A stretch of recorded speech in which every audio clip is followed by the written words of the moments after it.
TV 16 Toronto ਦੇਖ ਰਹੇ ਸਾਰੇ ਦਰਸ਼ਕਾਂ ਨੂੰ ਮੇਰੇ ਵੱਲੋਂ ਯਾਨੀ ਕਿ KS ਪਾਲ ਵੱਲੋਂ ਸਤਿ ਸ਼੍ਰੀ ਅਕਾਲ ਜੀ। ਮੈਂ ਹਾਜ਼ਰ ਹਾਂ ਜੀ ਤੁਹਾਡੀ ਕਚਹਿਰੀ 'ਚ ਪ੍ਰੋਗਰਾਮ ਲੈ ਕੇ ਖੁੱਲ੍ਹਾ ਸੱਦਾ। ਉਮੀਦ ਕਰਦਾ ਕਿ ਤੁਹਾਨੂੰ ਅੱਜ ਵਾਲਾ ਪ੍ਰੋਗਰਾਮ ਵੀ ਜਿਹੜਾ ਹੈ ਸਾਡਾ ਪਸੰਦ ਆਵੇਗਾ। ਤੇ ਆਓ ਆਪਾਂ ਪ੍ਰਭ ਸ਼ਰਨਦੀਪ ਸਿੰਘ ਹੋਣਾ ਦੀਆਂ ਕੁਛ ਲਾਈਨਾਂ ਲਿਖੀਆਂ ਨੇ ਖਾਲਸਾ ਸਾਜਨਾ ਦਿਵਸ ਨੂੰ ਲੈ ਕੇ, ਉਹਨਾਂ ਤੋਂ ਆਪਾਂ ਸ਼ੁਰੂਆਤ ਜਿਹੜੀ ਆ ਉਹ ਅੱਜ ਪ੍ਰੋਗਰਾਮ ਦੀ ਕਰਦੇ ਹਾਂ। ਲਿਖਦੇ ਨੇ, ਤੇਗ ਜਲਾਲੀ ਦਰਸ ਗੁਰਾਂ ਦੇ ਸਿਦਕ ਗਗਨ ਨੂੰ ਛੂਹੇ, ਹਰਕ ਸੋਗ ਭੈ ਹਿਰਸ ਦੇ ਸੰਭੋ, ਆਪੇ ਭਿੜ ਗਏ ਬੂਹੇ, ਆਪੇ ਭਿੜ ਗਏ ਬੂਹੇ। ਪੰਜ ਬੁਲਾਏ ਪੰਜ ਨਿੱਤਰ ਗਏ ਨਿੱਤਰ ਪਏ, ਸੱਜੀਆਂ ਬਾਕੀ ਰੂਹਾਂ ਚਿਤ ਚਰਨੀ ਦੇ ਅਰਸੀ ਵਸ ਜਾਏ, ਲੂ ਤੱਤੀ ਕਿਵ ਲੂਹੇ। ਵਾਹਿਗੁਰੂ ਜੀ ਕਾ ਖਾਲਸਾ, ਵਾਹਿਗੁਰੂ ਜੀ ਕੀ ਫਤਿਹ। ਪ੍ਰੋਗਰਾਮ ਦੇਖ ਰਹੇ ਹੋ ਖੁੱਲ੍ਹਾ ਸੱਦਾ ਤੇ ਆਓ ਤੁਹਾਡਾ ਮੈਂ ਸਵਾਗਤ ਕਰਦਾ ਤੇ ਪ੍ਰੋਗਰਾਮ ਦੀ ਸ਼ੁਰੂਆਤ ਕਰਦੇ ਹੈਗੇ ਹਾਂ। ਅੱਜ ਵੀ ਅਸੀਂ ਇੱਕ ਅਜਿਹੇ ਟੌਪਿਕ ਤੇ ਗੱਲਬਾਤ ਕਰਾਂਗੇ ਜਿਹੜਾ ਕਿ ਆਮ ਮੀਡੀਆ ਉਸ ਦੇ ਉੱਤੇ ਗੱਲਬਾਤ ਕਰਕੇ ਰਾਜੀ ਨਹੀਂ ਆ, ਜਾਂ ਉਹ ਇਸ ਦੇ ਉੱਤੇ ਗੱਲਬਾਤ ਇਸ ਕਰਕੇ ਨਹੀਂ ਕਰਦਾ ਕਿ ਸੱਤਾਧਾਰੀ ਧਿਰ ਹੋਣ ਦੇ ਕਰਕੇ ਕਈ ਤਰ੍ਹਾਂ ਦੇ ਉਹਨਾਂ ਨੂੰ ਡਰ ਹੋਣਗੇ, ਕਈ ਤਰ੍ਹਾਂ ਦੇ ਉਹਨਾਂ ਨੂੰ ਬੰਦਸ਼ਾਂ ਹੋਣਗੀਆਂ, ਕਈ ਤਰ੍ਹਾਂ ਦੇ ਉਹਨਾਂ ਨੂੰ ਸ਼ਾਇਦ ਮੁਸ਼ਕਲਾਂ ਵੀ ਆਉਂਦੀਆਂ ਹੋਣ। ਪਰ ਅਸੀਂ ਆਪਣੀ ਗੱਲ ਨਿਡਰਤਾ ਦੇ ਨਾਲ ਤੇ ਕਹਿਣੀ ਆ, ਉਹ ਇਸ ਕਰਕੇ ਕਹਿਣੀ ਆ ਕਿਉਂਕਿ ਅਸੀਂ ਗੱਲ ਨੂੰ ਛੁਪਾਉਣ ਦੇ ਵਿੱਚ ਜਿਹੜਾ ਹੈ ਉਹ ਕੋਈ ਕਿਸੇ ਕਿਸਮ ਦਾ ਅਸੀਂ ਨਹੀਂ ਰੱਖਦੇ। ਅਸੀਂ ਆਪਣੀ ਗੱਲ ਨੂੰ ਕਹਿ ਹੀ ਦੇਣਾ ਹੁੰਦਾ, ਫਿਰ ਚਾਹੇ ਉਹ ਗੱਲ ਸੱਤਾ ਧਿਰ ਦੀ ਹੋਵੇ ਜਾਂ ਉਹ ਗੱਲ ਜਿਹੜੀ ਹੈਗੀ ਆ ਉਹ ਜਿਹੜੇ ਸੱਤਾਧਾਰੀ ਨਹੀਂ ਆ ਉਹਨਾਂ ਦੀ ਹੋਵੇ। ਸੋ ਅਸੀਂ ਆਪਣੀ ਜਿਹੜੀ ਗੱਲ ਆ ਉਹਨੂੰ ਕਹਿ ਕੇ ਤੇ ਅਸੀਂ ਆਪਣਾ ਫਰਜ਼ ਜਿਹੜਾ ਉਹ ਨਿਭਾ ਦਿੰਦੇ ਆ, ਤਾਂ ਕਰਕੇ ਕਿ ਤੁਹਾਨੂੰ ਤੁਹਾਡੇ ਤੱਕ ਉਹ ਖਬਰ ਜਿਹੜੀ ਸ਼ਾਇਦ ਤੁਹਾਡੀਆਂ ਅੱਖਾਂ ਤੋਂ ਪਰੋਖੇ ਰਹਿੰਦੀ ਆ ਜਾਂ ਆਮ ਮੀਡੀਆ ਉਸ ਤੇ ਗੱਲਬਾਤ ਨਹੀਂ ਕਰਦਾ, ਉਹ ਅਸੀਂ ਤੁਹਾਡੇ ਨਾਲ ਸਾਂਝੀ ਕਰਦੇ ਹੈਗੇ ਆ। ਅੱਜ ਦਾ ਵੀ ਮੈਂ ਟੌਪਿਕ ਲਿਆ ਕਿ ਬੈਠਾ ਦਿੱਲੀ 'ਚ ਕੇਜਰੀਵਾਲ ਪੰਜਾਬ ਨੂੰ ਕਿਵੇਂ ਲੁੱਟ ਰਿਹਾ, ਦੋਹੀਂ ਹੱਥੀਂ ਕਿਵੇਂ ਲੁੱਟ ਰਿਹਾ। ਇਹ ਗੱਲ ਕਹਿਣ ਨੂੰ ਜਿਹੜੀ ਆ ਉਹ ਸ਼ਾਇਦ ਆਮ ਜਿਹੜੇ ਇਸ ਟਾਈਮ ਦੇ ਉੱਤੇ ਆਮ ਆਦਮੀ ਤੇ ਭਗਤ ਨੇ ਜਾਂ ਆਮ ਆਦਮੀ ਦੇ ਨੁਮਾਇੰਦੇ ਨੇ ਜਾਂ ਆਮ ਆਦਮੀ ਦੇ ਨਾਲ ਸੰਬੰਧਿਤ ਲੋਕ ਨੇ, ਉਹ ਕੁਝ ਸੁਣਨਾ ਨਹੀਂ ਚਾਹੁੰਦੇ। ਉਹ ਇਸ ਕਰਕੇ ਨਹੀਂ ਸੁਣਨਾ ਚਾਹੁੰਦੇ ਕਿ ਉਹਨਾਂ ਨੂੰ ਏਦਾਂ ਲੱਗਦਾ ਕਿ ਸਾਡੇ ਉੱਤੇ ਤਾਂ ਬੜਾ ਵੱਡਾ ਅਟੈਕ ਜਿਹੜਾ ਉਹ ਤੁਸੀਂ ਲੋਕ ਕਰਦੇ ਹੈਗੇ ਹੋ। ਪਰ ਸੱਚ ਤਾਂ ਸੱਚ ਆ, ਸੱਚ ਨੂੰ ਛੁਪਾਇਆ ਨਹੀਂ ਜਾ ਸਕਦਾ। ਸੱਚ ਤਾਂ ਬੋਲ ਕੇ ਹੀ ਦੁਨੀਆ ਸਾਹਮਣੇ ਜਿਹੜਾ ਹੈ ਉਹ ਲਿਆਂਦਾ ਜਾਂਦਾ, ਤੇ ਸਾਡਾ ਫਰਜ਼ ਆ ਕਿ ਅਸੀਂ ਸੱਚ ਨੂੰ ਜਿਹੜਾ ਉਹ ਤੁਹਾਡੇ ਰੂਬਰੂ ਜ਼ਰੂਰ ਕਰੀਏ। ਗੱਲ ਉਦਣ ਤੁਰੀ ਸੀ ਜਿਸ ਦਿਨ ਹਿਮਾਚਲ ਦੇ ਵਿੱਚ ਹੈਲੀਕਾਪਟਰ ਜਿਹੜਾ ਸੀਗਾ ਉਹ ਲੈ ਕੇ ਭਗਵੰਤ ਮਾਨ ਨੂੰ ਕੇਜਰੀਵਾਲ ਲੈ ਤੁਰਿਆ ਸੀਗਾ, ਤੇ ਸਾਰਾ ਖਰਚਾ ਜਿਹੜਾ ਸੀਗਾ ਉਹ ਪੰਜਾਬ ਦੇ ਸਿਰ ਮੜਿਆ ਗਿਆ। ਥੋੜਾ ਬਹੁਤ ਆਪੋਜੀਸ਼ਨ ਨੇ ਰੌਲਾ ਪਾਇਆ ਕਿਉਂਕਿ ਆਪੋਜੀਸ਼ਨ ਹੈ ਹੀ ਨਹੀਂ, ਜੇ ਵੇਖਿਆ ਜਾਵੇ ਤਾਂ ਆਪੋਜੀਸ਼ਨ ਕੋਈ ਸਟਰੋਂਗ ਨਹੀਂ। ਕੁਛ ਇਸ ਟਾਈਮ ਦੇ ਉੱਤੇ ਤਾਜੀ ਬਣੀ ਸਰਕਾਰ ਹੋਣ ਕਰਕੇ ਲੋਕ ਉਹਦੇ ਖਿਲਾਫ, ਜਿਹਨਾਂ ਲੋਕਾਂ ਨੇ ਉਹਨਾਂ ਨੂੰ ਵੋਟਾਂ ਪਾਈਆਂ ਜਾਂ ਜਿਹਨਾਂ ਨੇ ਨਹੀਂ ਪਾਈਆਂ, ਕੁਝ ਭਗਤ ਨੇ ਉਹ ਸੁਣਨਾ ਨਹੀਂ ਚਾਹੁੰਦੇ ਕਿਉਂਕਿ ਉਹਨਾਂ ਨੂੰ ਹਲੇ ਇਦਾਂ ਲੱਗਦਾ ਕਿ ਡਾਈਜੈਸਟ ਨਹੀਂ ਹੁੰਦੀ, ਉਹਨਾਂ ਨੂੰ ਪਚਦੀਆਂ ਨਹੀਂ ਇਹ ਚੀਜ਼ਾਂ। ਪਰ ਅਸਲੀਅਤ ਤੋਂ ਕਿਵੇਂ ਦੌੜੋਗੇ, ਅਸਲੀਅਤ ਤੋਂ ਕਿਵੇਂ ਭੱਜਿਆ ਜਾ ਸਕਦਾ। ਮੈਂ ਪਹਿਲਾਂ ਵੀ ਇੱਕ ਦਿਨ ਗੱਲ ਕੀਤੀ ਸੀ ਕਿ ਜਿੱਦਾਂ ਇਸ ਨੇ ਅਫਸਰਾਂ ਨੂੰ ਉੱਥੇ ਬੁਲਾ ਕੇ, ਕੁਛ ਅਧਿਕਾਰੀਆਂ ਨੂੰ ਬੁਲਾ ਕੇ ਜਿੱਦਾਂ ਡਿਕਟੇਟ ਕੀਤਾ ਤੇ ਜਿੱਦਾਂ ਦੇ ਦਬਕੇ ਮਾਰੇ ਨੇ ਉੱਥੇ ਦਿੱਲੀ ਬੁਲਾ ਕੇ, ਕਿਸ ਹੈਸੀਅਤ ਦੇ ਵਿੱਚ ਮਾਰੇ ਨੇ। ਤੇ ਹੁਣ ਇੱਕ ਹੋਰ ਸਾਡੇ ਜਿਹੜੀ ਆ ਉਹ ਖਬਰ ਨਜ਼ਰੀ ਪਈ ਆ ਦਿੱਲੀ ਤੋਂ, ਸਾਨੂੰ ਬਹੁਤ ਕੁਝ ਪਤਾ ਲੱਗਿਆ ਉਹਦੇ ਬਾਰੇ, ਤੇ ਉਹ ਗੱਲ ਅੱਜ ਤੁਹਾਡੇ ਨਾਲ ਅਸੀਂ ਸਾਂਝੀ ਕਰਦੇ ਆ। ਉਹ ਇਹ ਕਿ ਬਹੁਤ ਸਾਰੇ ਅੰਗਰੇਜ਼ੀ ਦੇ ਜਿਹੜੇ ਅਜਿਹੇ ਚੈਨਲ ਨੇ ਜਿੱਥੇ ਕੇਜਰੀਵਾਲ ਦੀ ਇੰਟਰਵਿਊ ਜਿਹੜੀ ਆ ਉਹ ਪੇਡ ਇੰਟਰਵਿਊ ਚੱਲਦੀ ਪਈ ਆ। ਪੇਡ ਇੰਟਰਵਿਊ ਜਿਹੜੀ ਆ ਉਹ ਦਿੱਤੀ ਆ, ਬਹੁਤ ਸਾਰੀਆਂ ਗੱਲਾਂ ਬਾਤਾਂ ਕੀਤੀਆਂ। ਜਿਹੜੀ ਪੇਡ ਇੰਟਰਵਿਊ ਹੁੰਦੀ ਆ ਉਹਦੇ ਵਿੱਚ ਫਿਰ ਜਿਹੜਾ ਹੈ ਉਹ ਐਂਕਰ ਜਾਂ ਜਿਹੜਾ ਹੋਸਟ ਆ ਉਹ ਸਿਰਫ ਐਕਟਿੰਗ ਕਰ ਰਿਹਾ ਹੁੰਦਾ। ਉਹਨੂੰ ਕੋਈ ਸਵਾਲ ਦੇ ਦਿੱਤੇ ਜਾਂਦੇ ਨੇ, ਉਹਨੇ ਫਿਰ ਐਕਟਿੰਗ ਦੇ ਰੂਪ ਦੇ ਵਿੱਚ ਜੋ ਉਹਦੇ ਕੋਲ ਬੁਲਾਇਆ ਜਾਂਦਾ ਤੇ ਉਹ ਉਹਦੇ ਕੋਲ ਜਿਹੜਾ ਉਹਨੇ ਬੋਲ ਦੇਣਾ ਹੁੰਦਾ, ਤੇ ਉਹੋ ਜਿਹੇ ਜਵਾਬ ਫਿਰ ਉਹਨਾਂ ਨੇ ਬਿਲਕੁਲ ਆਪਣੇ ਧਰੇ ਹੁੰਦੇ ਨੇ, ਤੇ ਉਹ ਉਹਨਾਂ ਨੇ ਆਪਣੇ ਤਰਫ ਤੋਂ ਬੜੇ ਸੈਟੀਸਫੈਕਟਰੀ ਆਨਸਰ ਦੇ ਕੇ ਉਸ ਨੂੰ ਪ੍ਰਮੋਟ ਕਰਨਾ ਹੁੰਦਾ। ਫਿਰ ਅੱਗੋਂ ਉਹ ਹੀ ਚੀਜ਼ਾਂ ਅੱਗੇ IT ਸੈੱਲ ਕੋਲ ਆਉਂਦੀਆਂ ਨੇ, ਤੇ ਫਿਰ ਅੱਗੋਂ ਉਹਨਾਂ ਦੀ ਜਿਹੜੀ ਲੀਹ ਆ ਉਹ ਆਪਣੀ ਪੱਧਰੀ ਕਰਦੀ ਚਲੇ ਜਾਂਦੇ ਹੈਗੇ ਨੇ। ਸੋ ਲੱਖ ਲੱਖ ਦਿਓ ਤੁਸੀਂ ਇੰਟਰਵਿਊ, ਲੱਖ ਲੱਖ ਤੁਸੀਂ ਜੋ ਮਰਜ਼ੀ ਕਰਦੇ ਰਹੋ, ਪਰ ਹੈਰਾਨਗੀ ਉਦੋਂ ਹੋਈ ਜਿਹੜੇ ਤੱਥ ਸਾਹਮਣੇ ਆਏ ਉਹ ਇਹ ਕਿ ਉਹਦੇ ਕੋਲ ਸਵਾਲ ਪੁੱਛੇ ਜਾਂਦੇ ਨੇ ਕੇਜਰੀਵਾਲ ਕੋ ਕਿ ਤੂੰ ਪ੍ਰਧਾਨ ਮੰਤਰੀ ਜਿਹੜਾ ਉਹ ਕਦੋਂ ਬਣਨਾ, ਜਾਂ ਪ੍ਰਧਾਨ ਮੰਤਰੀ ਦੇ ਵਾਸਤੇ ਤੇਰੀ ਕੀ ਤਿਆਰੀ ਹੈ। ਇਹੋ ਜਿਹੇ ਸਵਾਲਾਤ ਉਹਦੇ ਕੋਲੋਂ ਜਿਹੜੇ ਨੇ ਉਹ ਕੀਤੇ ਜਾਂਦੇ ਨੇ, ਤੇ ਇਹੋ ਜਿਹੀਆਂ ਇੰਟਰਵਿਊ ਲਗਾਤਾਰ ਉੱਥੇ ਚੱਲ ਰਹੀਆਂ ਨੇ। ਹਿੰਦੀ ਇੰਗਲਿਸ਼ ਦੇ ਚੈਨਲ ਨੇ ਤੇ ਹਿੰਦੀ 'ਚ ਉੱਥੇ ਬਹੁਤ ਸਾਰੀਆਂ ਇੰਟਰਵਿਊ ਪ੍ਰਸਾਰਿਤ ਜਿਹੜੀਆਂ ਉਹ ਕੀਤੀਆਂ ਜਾ ਰਹੀਆਂ ਹੈਗੀਆਂ ਨੇ। ਤੇ ਜਿਹੜੀ ਹੈਰਾਨਗੀ ਦਾ ਤੱਥ ਤੁਹਾਡੇ ਨਾਲ ਅਸੀਂ ਸਾਂਝਾ ਕਰਦੇ ਹਾਂ ਉਹ ਇਹ ਹੈਗਾ ਕਿ ਉਹ ਸਾਰੀਆਂ ਪੇਡ ਇੰਟਰਵਿਊ ਦਾ ਪੈਸਾ ਜਿਹੜਾ ਹੈਗਾ ਉਹ ਪੰਜਾਬ ਸਰਕਾਰ ਦਾ ਜਿਹੜਾ ਅਦਾਰਾ ਪਬਲਿਕ ਰਿਲੇਸ਼ਨ ਡਿਪਾਰਟਮੈਂਟ ਹੈਗਾ, ਜਿਹੜਾ ਛਪਾਈ ਦਾ ਹੁੰਦਾ ਜਾਂ ਲਿਖਾਈ ਦਾ ਹੁੰਦਾ ਜਾਂ ਇਹ ਪਬਲਿਕ ਰਿਲੇਸ਼ਨ ਦਾ ਜਿਹੜਾ ਡਿਪਾਰਟਮੈਂਟ ਹੁੰਦਾ ਪੂਰਾ ਦਾ ਪੂਰਾ, ਉਹਦੀ ਸਾਰੀ ਅਦਾਇਗੀ ਜਿਹੜੀ ਉਹ ਪੰਜਾਬ ਦੇ ਸਿਰੋਂ ਕੀਤੀ ਜਾਂਦੀ ਆ। ਪੰਜਾਬ ਉਹਦੀ ਭਰਪਾਈ ਕਰ ਰਿਹਾ, ਪੰਜਾਬ ਉਹਦਾ ਦੇ ਰਿਹਾ। ਹੁਣ ਸਵਾਲ ਇੱਥੇ ਇਹ ਪੈਦਾ ਹੁੰਦਾ ਕਿ ਪੰਜਾਬ ਦੇ ਵਿੱਚ ਤੁਸੀਂ ਸਰਕਾਰ ਬਣਾ ਕੇ ਤੇ ਕਿਹੜਾ ਤੁਸੀਂ ਪੰਜਾਬੀਆਂ ਦੇ ਉੱਤੇ ਜਿਹੜਾ ਹੈ ਉਹ ਕੋਈ ਐਡਾ ਵੱਡਾ ਆਸਾਨ ਕਰ ਦਿੱਤਾ ਕਿ ਪੰਜਾਬੀਆਂ ਨੇ ਤੁਹਾਡੇ ਉੱਤੇ ਆਸਾਨ ਕੀਤਾ। ਕਿਉਂਕਿ ਜਦੋਂ ਤੁਸੀਂ ਦੋਵੇਂ ਹੱਥੀ ਲੁੱਟਣਾ ਸ਼ੁਰੂ ਕਰਤਾ, ਪਹਿਲਾਂ ਤੁਸੀਂ ਜਿਹੜੇ ਸੀ ਰਾਜ ਸਭਾ ਦੇ ਮੈਂਬਰ ਵੇਚ ਕੇ ਉੱਥੇ ਤੇ ਉਹ ਪਹੁੰਚਾ ਦਿੱਤੇ ਉੱਥੇ, ਉਹਨਾਂ ਕੋਲ ਉਹ ਸਰਮਾਏਦਾਰਾਂ ਕੋਲ ਚੰਗੀ ਜਿਹੜੀਆਂ ਮਾਇਆ ਲਈ ਤੇ ਮਾਇਆ ਲੈ ਕੇ ਤੇ ਤੁਸੀਂ ਉੱਥੇ ਜਿਹੜੇ ਸੀਗੇ ਆਪਣੇ ਤੋਰ ਦਿੱਤੇ ਉਧਰ ਨੂੰ। ਜਿਹੜੇ ਨੌਨ ਪੰਜਾਬੀ ਸੀ, ਜਿਹੜੇ ਪੰਜਾਬੀ ਵੀ ਸੀਗੇ, ਉਹ ਵੀ ਜਿਹੜੇ ਸੀਗੇ ਉਹ ਸਰਮਾਏਦਾਰ ਸੀਗੇ, ਉਹਨਾਂ ਕੋਲ ਚੰਗੀਆਂ ਮੋਟੀਆਂ ਰਕਮਾਂ ਲੈ ਕੇ ਤੁਸੀਂ ਜਿਹੜੀਆਂ ਉਹ ਤੋਰ ਦਿੱਤੀਆਂ ਹੈਗੀਆਂ। ਇਹ ਗੱਲ ਜਿਹੜੇ ਆਮ ਆਦਮੀ ਦੇ ਪਾਰਟੀ ਦੇ ਵਰਕਰ ਜਾਂ ਆਮ ਆਦਮੀ ਪਾਰਟੀ ਨਾਲ ਸੰਬੰਧਿਤ ਨੇ ਨਾ, ਉਹਨਾਂ ਨੂੰ ਚੁੱਭਦੀਆਂ ਬੜੀਆਂ। ਉਹਨਾਂ ਨੂੰ ਏਦਾਂ ਲੱਗਦਾ ਕਿ ਪਤਾ ਨਹੀਂ ਸਾਡੇ ਤਾਂ ਡਾਂਗ ਹੀ ਮਾਰ ਦਿੱਤੀ ਆ। ਪਰ ਅਸਲੀਅਤ ਤੋਂ ਕਿਵੇਂ ਭੱਜੋਗੇ? ਅਸਲੀਅਤ ਤੋਂ ਭੱਜਿਆ ਨਹੀਂ ਨਾ ਜਾ ਸਕਦਾ ਹੈਗਾ। ਅਸੀਂ ਤਾਂ ਸ਼ੀਸ਼ਾ ਵਿਖਾਵਾਂਗੇ ਕਿਉਂਕਿ ਸਾਡਾ ਫਰਜ਼ ਹੈ ਸ਼ੀਸ਼ਾ ਵਿਖਾਉਣਾ। ਦੂਸਰੀ ਗੱਲ ਕਿ ਜਦੋਂ ਤੁਸੀਂ ਲੁੱਟਣ ਲੱਗ ਪਏ ਹੁਣੇ ਹੀ ਸ਼ੁਰੂਆਤ ਦੇ ਵਿੱਚ ਹੀ ਪੰਜਾਬ ਨੂੰ, ਕਿਉਂਕਿ ਹੱਥ ਆ ਗਿਆ ਨਾ ਖਜ਼ਾਨਾ, ਹੱਥ ਆ ਗਈ ਪੁਲਿਸ, ਹੱਥ ਆ ਗਿਆ ਸਾਰਾ ਕੁਝ। ਜਿੱਦਾਂ ਮੈਂ ਕੱਲ ਕਿਹਾ ਸੀਗਾ ਕਿ ਉਹਨੇ ਇੱਕ ਜਿਹੜਾ ਉਹ ਮੱਧ ਪ੍ਰਦੇਸ਼ ਤੋਂ ਲਿਆ ਕੇ ਆਪਣਾ ਜਮਾਤੀ ਬਿਠਾ ਦਿੱਤਾ ਸੀਐਮ, ਜਿਹੜਾ ਸਿਕਿਉਰਿਟੀ ਆਫਿਸ ਦੇ ਵਿੱਚ ਲਿਆ ਕੇ ਪੂਰੀ ਦਾ ਪੂਰਾ, ਤੇ ਡੀਜੀਪੀ ਨੂੰ ਵੀ ਉਹਨਾਂ ਨੇ ਇੱਕ ਕਿਸਮ ਦਾ ਮਿੱਟੀ ਕਰ ਛੜਿਆ। ਉਹਦੀ ਵੀ ਵੈਲਿਊ ਕੋਈ ਨਹੀਂ, ਕਿਉਂਕਿ ਸਾਰੀ ਜਵਾਬਦੇਹੀ ਜਿਹੜੀ ਆ ਜਾਂ ਸਾਰਾ ਕੁਝ ਜਿਹੜੇ ਜੋ ਵੀ ਵੀਡੀਓਗ੍ਰਾਫੀ ਹੁੰਦੀ ਆ ਉਹ ਸਾਰੀ ਦੀ ਸਾਰੀ ਦਿੱਲੀ ਬੈਠ ਕੇ ਕੇਜਰੀਵਾਲ ਨੂੰ ਉਸ ਆਫਿਸ ਤੋਂ ਸਿੱਧੀ ਹੋਈ ਜਾਂਦੀ ਹੈਗੀ ਆ। ਤੇ ਜਿਹੜਾ ਮਿੱਟੀ ਦਾ ਬਾਬਾ 91 ਤੋਂ ਬਾਅਦ 92 ਜਿਹਨੂੰ ਮੁੱਖ ਮੰਤਰੀ ਦਾ ਨਾਂ ਦਿੱਤਾ ਗਿਆ, ਨਾ ਹੀ ਦਿੱਤਾ ਗਿਆ ਸਿਰਫ, ਉਹ ਮਿੱਟੀ ਦਾ ਬਾਬਾ ਬੋਲੂਗਾ ਕਿ ਨਹੀਂ ਬੋਲੂਗਾ, ਇਹ ਹਲੇ ਸਾਰਾ ਕੁਝ ਭਵਿੱਖ ਦੇ ਗਰਭ ਵਿੱਚ ਪਿਆ ਹੋਇਆ। ਕਿਉਂਕਿ ਜੇ ਤੇ ਉਹ ਬੋਲ ਪਿਆ ਤੇ ਫੇਰ ਤੇ ਉਹਦੇ ਕੋਈ ਮਾੜੀ ਮੋਟੀ ਅਣਖ ਹੈਗੀ ਆ, ਤੇ ਨਹੀਂ ਤੇ ਫਿਰ ਉਹ ਹਿਸਾਬ ਕਿਤਾਬ ਹੈਗਾ ਕਿ ਜਿੱਦਾਂ ਸਾਊ ਜੀ ਬੱਕਰੀ ਨੂੰ ਜਿਹੜਾ ਮਰਜ਼ੀ ਦੋ ਲੱਤਾਂ ਫੜ ਕੇ ਚੋ ਲੈਂਦਾ, ਤੇ ਅੱਜ ਤੱਕ 75-74 ਸਾਲਾਂ ਦੇ ਵਿੱਚ ਸਾਊ ਬੱਕਰੀਆਂ ਬਣ ਕੇ ਪੰਜਾਬ ਦੇ ਲੀਡਰਾਂ ਨੇ ਜਿਹੜਾ ਪੰਜਾਬ ਨੂੰ ਜਿਹੜਾ ਚੋਇਆ, ਉਹਨਾਂ ਦੀਆਂ ਲੱਤਾਂ ਕਿਸੇ ਦੀਆਂ ਫੜ ਲੈਣੀਆਂ ਸੀ, ਕਿਸੇ ਦੀ ਧੌਣ ਫੜ ਕੇ ਅਗਲਿਆਂ ਨੇ ਚੋ ਲੈਂਦੇ ਸੀ। ਤੇ ਹੁਣ ਤੱਕ ਪੰਜਾਬ ਨੂੰ ਲੁੱਟਿਆ, ਲੁੱਟ ਸਾਰਾ ਹੀ ਲਿਆ। ਜਦੋਂ ਪਾਣੀ ਲੁੱਟੇ ਗਏ, ਜਦੋਂ ਸਾਰਾ ਕੁਝ ਲੁੱਟ ਲਿਆ ਪੰਜਾਬ ਦਾ, ਆਰਥਿਕ ਪੱਖ ਤੋਂ ਲੁੱਟ ਲਿਆ, ਜ਼ਮੀਨ ਜਿਹੜੀ ਆ ਬਾਂਝ ਕਰ ਦਿੱਤੀ, ਸਾਰਾ ਕੁਝ ਪੰਜਾਬ ਦਾ ਲੁੱਟ ਕੇ ਜਿਹੜਾ ਉਹ ਇਹਨਾਂ ਨੇ ਲੁਟਾ ਦਿੱਤਾ।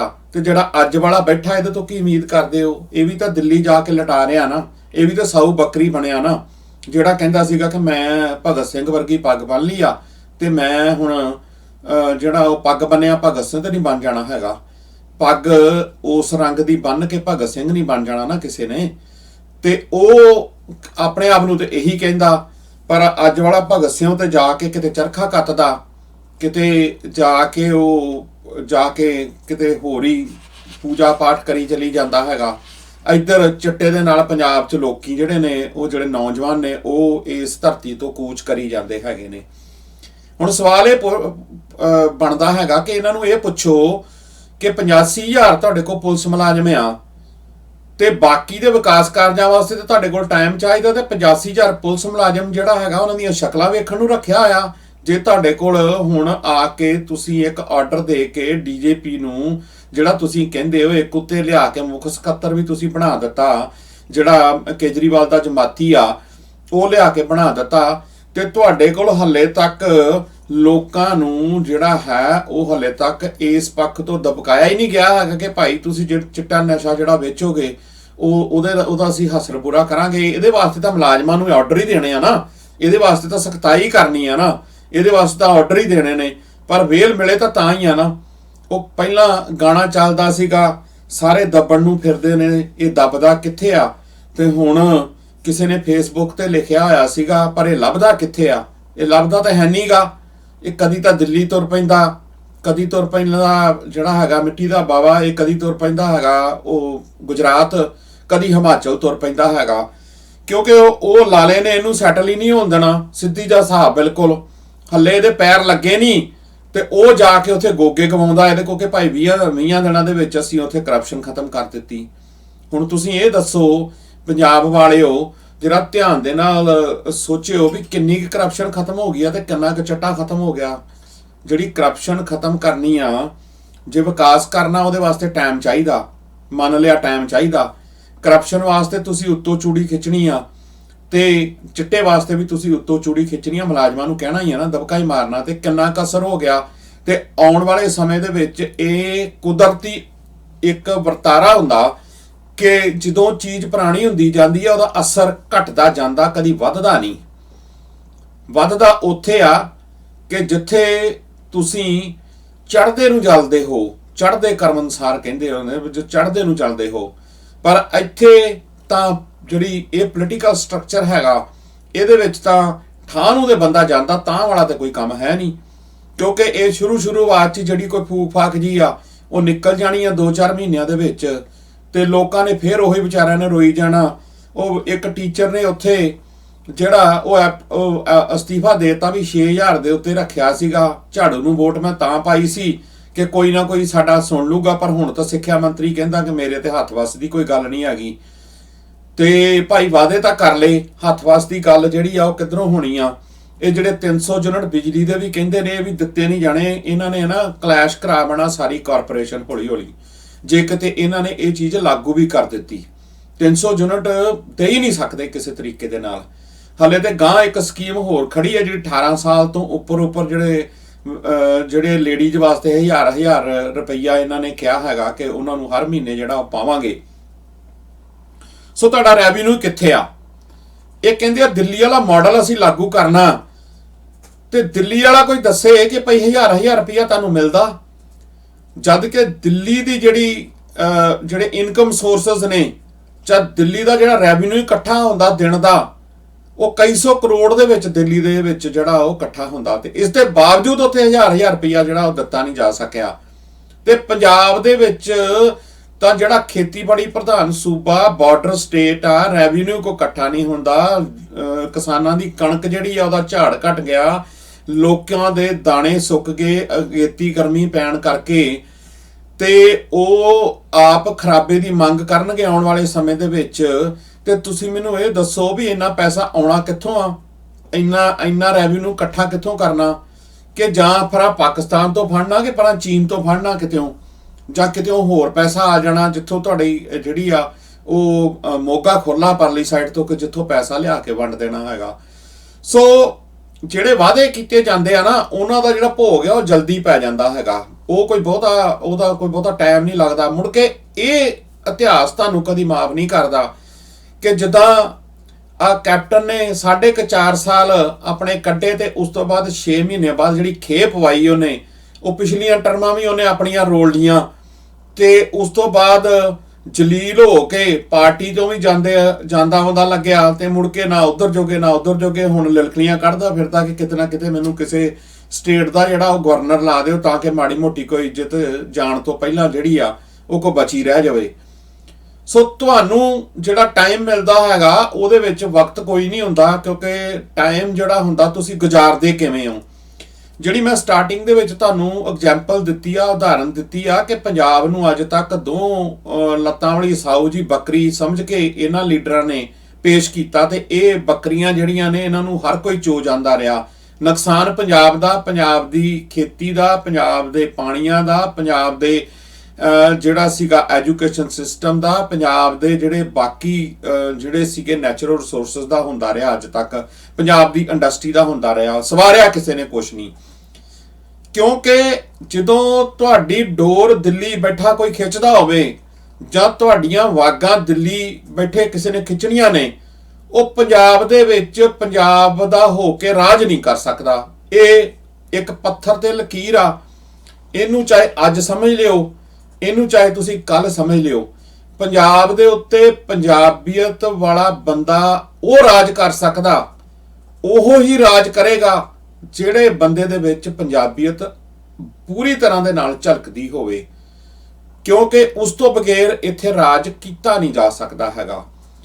ਜੇ ਦਰਬਾਰਾ ਸਿੰਘ ਚੱਪਲਾ ਝਾੜਦਾ ਰਿਹਾ ਇੰਦਰਾ ਗਾਂਧੀ ਦੀਆਂ, ਤੇ ਜੇ ਗਿਆਨੀ ਜੈਲ ਸਿੰਘ ਇੰਦਰਾ ਗਾਂਧੀ ਦੀਆਂ ਚੱਪਲਾਂ ਝਾੜਦਾ ਰਿਹਾ, ਤੇ ਐਂਡ ਤੇ ਖੱਟਿਆ ਉਹਨੇ ਵੀ ਕੁਛ ਨਹੀਂ।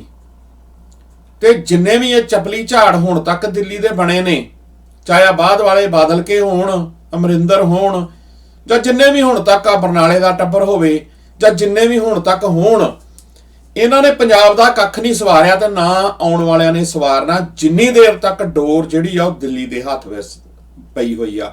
ਕਿਉਂਕਿ ਦਿੱਲੀ ਵਾਲਿਆਂ ਦੀ ਪੰਜਾਬ ਦੇ ਨਾਲ ਕਦੀ ਨਾ ਬਣੀ ਆ ਨਾ ਬਣਨੀ ਆ, ਤੇ ਨਾ ਹੀ ਉਹਨਾਂ ਨੇ ਕਦੀ ਪੰਜਾਬ ਨੂੰ ਜਿਹੜਾ ਉਹ ਸਹੀ ਸੁੱਖ ਤਰੀਕੇ ਦੇ ਨਾਲ ਵਸਣ ਦੇਣਾ ਹੈਗਾ।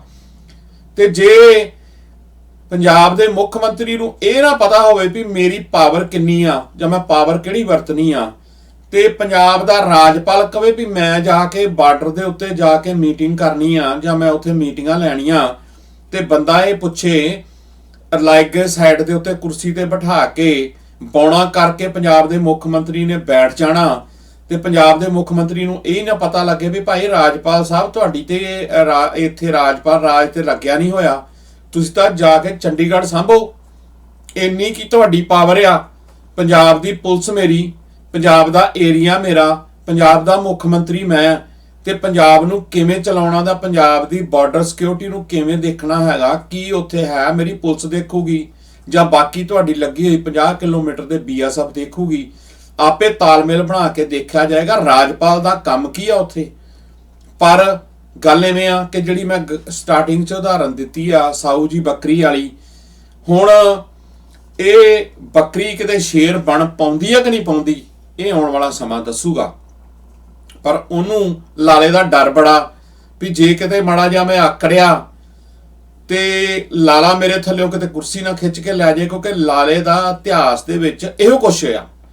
ਕਿਉਂਕਿ ਜਿਹੜਾ ਉਹਨੇ ਵੱਡੇ ਵੱਡੇ ਜਿੰਨੇ ਵੀ ਸ਼ੁਰੂ ਤੋਂ ਪਾਰਟੀ ਦੇ ਜਿਹੜੇ ਫਾਊਂਡਰ ਸੀਗੇ ਨਾਲ, ਉਹਨੇ ਸਾਰਿਆਂ ਦੀਆਂ ਜਿਹੜੀਆਂ ਸੀਗੀਆਂ ਨਾ ਥੱਲਿਓਂ ਕੁਰਸੀਆਂ ਸਾਰਿਆਂ ਦੀਆਂ ਖਿੱਚ ਲਈਆਂ ਉਹਨੇ, ਕਿਉਂਕਿ ਉਹ ਕਹਿੰਦਾ ਕਿ ਮੈਨੂੰ ਤਾਂ ਕੋਈ ਮੈਂ ਤਾਂ ਕੋਈ ਪੋਲੀਟੀਸ਼ੀਅਨ ਹੀ ਨਹੀਂ ਹੈਗਾ, ਪਰ ਮੈਂ ਐਡਾ ਜ਼ਿਆਦਾ ਚਾਤਰ ਤੇ ਚਲਾਕ ਪੋਲੀਟੀਸ਼ੀਅਨ ਆ ਕਿ ਜਿਹੜਾ ਮੈਂ ਚੋਲਾ ਤੇ ਪਾਈ ਬੈਠਾ ਇਮਾਨਦਾਰੀ ਦਾ ਲੁੱਟ ਘਸੁੱਟ ਮੈਂ ਜਿੱਥੋਂ ਮੈਨੂੰ ਲੱਭਦਾ ਮੈਂ ਉੱਥੋਂ ਕਰ ਲਈ। ਕਦੀ ਲੁੱਟ ਲਏ ਬਾਹਰ ਦੇ ਲੋਕਾਂ ਨੂੰ ਰੱਜ ਕੇ ਲੁੱਟ ਲਿਆ ਕਈ ਸੌ ਕਰੋੜ ਦੇ ਵਿੱਚ, ਮੁੜ ਕੇ ਵੇਚਣੀਆਂ ਰਾਜ ਸਭਾ ਦੀਆਂ ਸੀਟਾਂ, ਤੇ ਹੁਣ ਆ ਗਈ ਪੰਜਾਬ ਦੀ ਗਿੱਦੜ ਸਿੰਘੀ ਉਹਦੇ ਹੱਥ, ਹੁਣ ਪੰਜਾਬ ਨੂੰ ਲੁੱਟਣ ਵਾਸਤੇ ਤੁਰਿਆ ਹੋਇਆ। ਤੇ ਲਟਾਉਣ ਵਾਲੇ ਜਿਹੜੇ ਸਾਡੇ ਨੇ ਉਹ ਮਿੱਟੀ ਦੇ ਬਾਵੇ ਨੇ। ਕਿੰਨੀ ਕੁ ਦੇਰ ਲੁੱਟਿਆ ਜਾਂਦਾ ਜਾਂ ਇਹਨਾਂ ਦੇ ਵਿੱਚ ਕੋਈ ਮਾੜੀ ਮੋਟੀ ਕਣ ਕੋਈ ਸਿੰਘਾਂ ਵਾਲਾ ਹੋਏਗਾ ਤੇ ਭਾਈ ਇਹ ਕਿਤੇ ਖੜ ਜਾਣਗੇ। ਤੇ ਜੇ ਇਹਨਾਂ ਨੂੰ ਵੀ ਡਰ ਹੋਊਗਾ ਕਿ ਸਾਡੇ ਥੱਲੇ ਕੁਰਸੀ ਖਿੱਚੀ ਜਾਣੀ ਆ, ਕਿਉਂਕਿ ਪਿੱਛੇ 91 ਹੋਰ ਨੇ ਨਾ, ਕਿਉਂਕਿ 91 ਵੀ ਜਿਹੜੇ ਨੇ ਉਹ ਵੀ ਇਦਾਂ ਦੇ ਹੀ ਨੇ ਨਾ, ਉਹਨਾਂ ਚੋਂ ਬਥੇਰੇ ਨੇ ਜਿਨ੍ਹਾਂ ਦੀ ਜ਼ਮੀਰ ਜਿਹੜੀ ਆ ਉਹ ਜਾਗਣੀ ਨਹੀਂ, ਬਹੁਤਾਤ ਵਿੱਚ ਹੀ ਨਹੀਂ ਜਾਗਣੀ, ਤੇ ਮੈਨੂੰ ਲੱਗਦਾ ਕਿਸੇ ਦੀ ਵੀ ਨਹੀਂ ਜਾਗਣੀ, ਕਿਉਂਕਿ ਜਿੱਦਾਂ ਉਹ ਟਵੀਟ ਹੋ ਜਾਂਦੇ ਨੇ ਨਿੱਕੀ ਮੋਟੀ ਗੱਲ ਤੇ, ਪਰ ਜਦੋਂ ਕਿਤੇ ਉਹਨਾਂ ਦੇ ਆਕਾ ਦੀ ਕੋਈ ਗਲਤੀ ਹੁੰਦੀ ਆ ਫੇਰ ਐਨ ਸੁੰਨ ਹੋ ਕੇ ਜਿਹੜਾ ਉਹ ਬੈਠ ਜਾਂਦੇ ਹੈਗੇ ਨੇ। ਗੱਲਾਂ ਕੁਝ ਗਰਮ ਨੇ ਭਾਈ, ਕਿਉਂਕਿ ਅਸਲੀਅਤ ਨੇ, ਗੱਲਾਂ ਸਾਡੀਆਂ ਸਿੱਧੀਆਂ ਨੇ, ਇਸ ਕਰਕੇ ਕਿ ਇਹ ਬਿਲਕੁਲ ਜਿਹੜੀਆਂ ਨੇ ਇਹ ਸੱਚੀਆਂ ਨੇ। ਹੁਣ ਇਹ ਗੱਲ ਕਿਹਨੂੰ ਚੰਗੀ ਲੱਗਦੀ ਆ ਕਿਹਨੂੰ ਮਾੜੀ ਲੱਗਦੀ ਆ ਇਹ ਤੁਸੀਂ ਫੈਸਲਾ ਕਰਨਾ, ਪਰ ਅਸੀਂ ਤਾਂ ਆਪਣੀ ਗੱਲ ਕਹਿ ਕੇ ਤੁਹਾਡੇ ਤੱਕ ਜਿਹੜਾ ਹੈ ਉਹ ਸਹੀ ਤਸਵੀਰ ਨੂੰ ਪੇਸ਼ ਕਰ ਜਾਣਾ ਹੁੰਦਾ। ਉਮੀਦ ਕਰਦਾ ਕਿ ਅੱਜ ਵਾਲਾ ਪ੍ਰੋਗਰਾਮ ਤੁਹਾਨੂੰ ਪਸੰਦ ਆਏਗਾ। ਕਮੈਂਟ ਬਾਕਸ ਵਿੱਚ ਜਾਂ ਆਪਣੇ ਸੁਝਾਅ ਸਾਡੇ ਤੱਕ ਜ਼ਰੂਰ ਪਹੁੰਚਦੇ ਕਰਿਓ, ਤੇ ਕੱਲ ਨੂੰ ਆਪਾਂ ਦੁਬਾਰਾ ਜਿਹੜਾ ਹੈ ਨਵੇਂ ਟੌਪਿਕ ਦੇ ਉੱਤੇ ਨਵੇਂ ਜਿਹੜਾ ਹੈ ਪ੍ਰੋਗਰਾਮ ਦੇ ਨਾਲ ਤੁਹਾਨੂੰ ਮਿਲਾਂਗੇ। ਇੱਕ ਵੈਬ ਸੀਰੀਜ਼ ਜਿਹੜੀ ਆ ਜਿਹਦੀ ਅਸੀਂ ਲਗਾਤਾਰਤਾ ਦੇ ਨਾਲ ਐਡਵਰਟਾਈਜ਼ਮੈਂਟ ਦੇ ਤੌਰ ਦੇ ਉੱਤੇ ਤੁਹਾਡੇ ਨਾਲ ਟ੍ਰੇਲਰ ਸਾਂਝਾ ਕਰਦੇ ਆ ਰਹੇ ਆ। ਸਰਾਰ ਸੁਰਿੰਦਰ ਸਿੰਘ ਜੀ ਜਿਹੜੇ ਹੈਗੇ ਨੇ ਟਾਕਿੰਗ ਪੰਜਾਬ ਵਾਲੇ, ਜਿਹਨਾਂ ਨੂੰ ਚੰਗੀ ਤਰ੍ਹਾਂ ਸਾਰੇ ਜਾਣਦੇ ਨੇ, ਉਹ ਇੱਕ ਦਿਨ ਸਾਡੇ ਨਾਲ ਜੁੜਨਗੇ ਸਟੂਡੀਓ ਦੇ ਵਿੱਚ ਤੇ ਉਹਨਾਂ ਨਾਲ ਗੱਲਬਾਤ ਕਰਾਂਗੇ, ਕਿਉਂਕਿ ਵੈਬ ਸੀਰੀਜ਼ ਜਿਹੜੀ ਆ ਰਿਲੀਜ਼ ਹੋਣ ਜਾ ਰਹੀ ਆ ਬਹੁਤ ਸ਼ਾਰਟਲੀ, ਥੋੜੇ ਜਿਹੇ ਦਿਨਾਂ ਦੇ ਵਿੱਚ ਬਹੁਤ ਸਾਰੇ ਪਲੇਟਫਾਰਮ ਤੇ, ਔਰ ਆਪਾਂ ਉਹਨਾਂ ਨਾਲ ਲੰਬੀਆਂ ਚੌੜੀਆਂ ਗੱਲਾਂ ਬਾਤਾਂ ਕਰਾਂਗੇ ਆਉਣ ਵਾਲੇ ਸਮੇਂ ਦੇ ਵਿੱਚ, ਤੇ ਤੁਹਾਡੇ ਤੱਕ ਉਹ ਇੰਟਰਵਿਊ ਅਸੀਂ ਰੂਬਰੂ ਜਿਹੜੀ ਆ ਉਹ ਜ਼ਰੂਰ ਕਰਾਂਗੇ। ਸੋ ਕੱਲ ਮਿਲਦੇ ਹਾਂ ਜੀ ਦੁਬਾਰਾ ਨਵੇਂ ਪ੍ਰੋਗਰਾਮ ਨਵੇਂ ਟੌਪਿਕ ਦੇ ਨਾਲ। ਸੋ ਭੈ ਕਾਹੂ ਕੋ ਦੇਤਨਾ ਨਾ ਪੈ ਮਾਨ ਤਾਨ, ਨਾਨਕ ਨਾਮ ਚੜ੍ਹਦੀ ਕਲਾ, ਤੇਰੇ ਭਾਣੇ ਸਰਬੱਤ ਦਾ ਭਲਾ। ਖਾਲਸਾ ਸਾਜਨਾ ਦਿਵਸ ਦੀਆਂ ਸਾਰੀ ਸੰਗਤ ਨੂੰ ਲੱਖ ਲੱਖ ਵਧਾਈਆਂ ਹੋਣ। ਵਾਹਿਗੁਰੂ ਜੀ ਕਾ ਖਾਲਸਾ, ਵਾਹਿਗੁਰੂ ਜੀ ਕੀ ਫਤਿਹ।